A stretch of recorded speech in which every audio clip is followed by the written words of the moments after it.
మనకు డాగ్రాన్ లాంటి సప్లిమెంట్ తీసుకోలేదు, ఏం జరుగుతుందని నేను చెప్తాను. రోజు రోజు సన్నబడిపోతారు, ఈ కండరం తగ్గిపోతుంది, ఈ గ్లూకోజ్ పెరుగుతూ ఉంటుంది, ఆ గ్లూకోజ్ పోయి కండలో ఉన్న కంట్రోల్లో ఖర్చు అయ్యే అవకాశం ఉండదు. డిసిప్లిన్ లేకుండా, ఒక కంట్రోల్ లేకుండా పెరుగుతున్న ఈ గ్లూకోజ్ని కంట్రోల్ చేయడానికి డాక్టర్లు రకరకాల టాబ్లెట్స్ వాడతారు.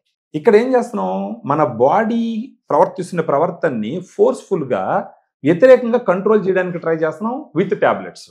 అలా కాకుండా డాగ్రాన్ తీసుకుంటే శరీరానికి శక్తినిచ్చి ఆ ఉన్నటువంటి షుగర్ని హ్యాండిల్ చేయగల కెపాసిటీ శరీరానికి ఇస్తున్నాం. సో మనం శరీరంతో వర్క్ చేస్తున్నాం డాగ్రాన్ తీసుకోవడం వల్ల. కేవలం టాబ్లెట్స్ తీసుకోవడం వల్ల శరీరానికి వ్యతిరేకంగా టాబ్లెట్స్ పనిచేస్తున్నాయి, కానీ వేరే ఆప్షన్ లేదు.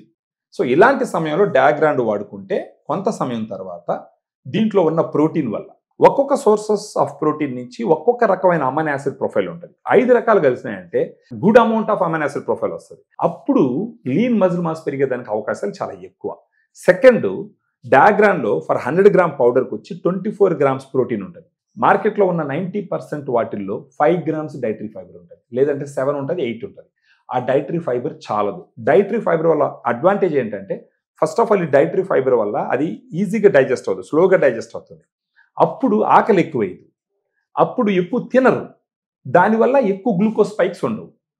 దాంతోపాటు దీంట్లో మల్టీవైటమిన్స్ ఉంటాయి, మినరల్స్ ఉంటాయి.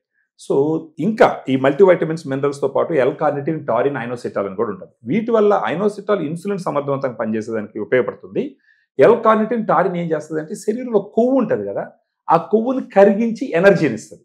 సో ఆటోమేటిక్గా కొవ్వు కరిగిందంటే హార్ట్ రిలేటెడ్ ఇష్యూస్ కూడా కంట్రోల్ అవుతాయి.